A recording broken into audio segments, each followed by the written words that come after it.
I'm Tom Lüscher. I'm a cardiologist from Zurich, board member of the ESC and editor of the European Heart Journal.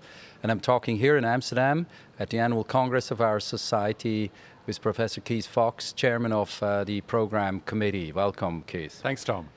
So what's the topic of this year's Congress, Keith? So, Tom, the spotlight is the heart interacting with systemic organs. And, you know, as well exemplified in your department, disease process crosses boundaries. Right. So the whole idea is that we should look across these boundaries, either in mechanism or in area. So we're going to bring in specialists from these other areas, and that's what we've done, and to say, let's get the best science across the bridges. So why should I come to Amsterdam then as a cardiologist? All right. If you're just going to read the results on the screen, you think, well, there's an effect. First of all, is it real? Secondly, what's the strengths and weaknesses? What do the rest of the experts think? And what do your colleagues think? And if you're sitting at home, you can't do that. That's right. But then, of course, there are different cardiologists. So you have something for the general cardiologist, for in private practice, for young, ambitious cardiologists, That's right. for the That's specialist. Right. That's right. Tell me. So we have 32 simultaneous sessions, so that Quite people using their smart device can decide what's right for them, both, you know, if you want to focus on your science or if you want to focus on for your clinical professional development.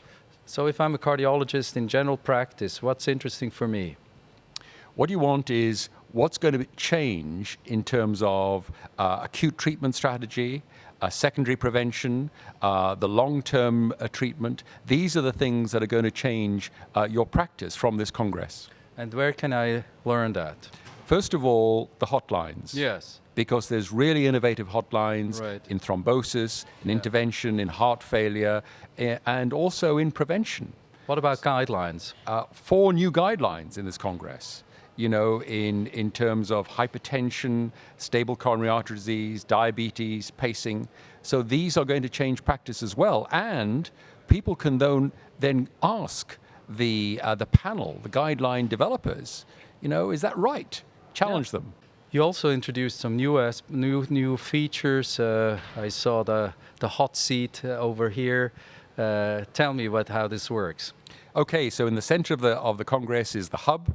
It's like a Roman forum, and the presenter is exposed on the spot all around, and he or she has to do the presentation, and then is challenged by the audience and by the chairpersons, and has got to give their discussion around big plasma screens. Well, that sounds exciting. What topics did you select for these sessions?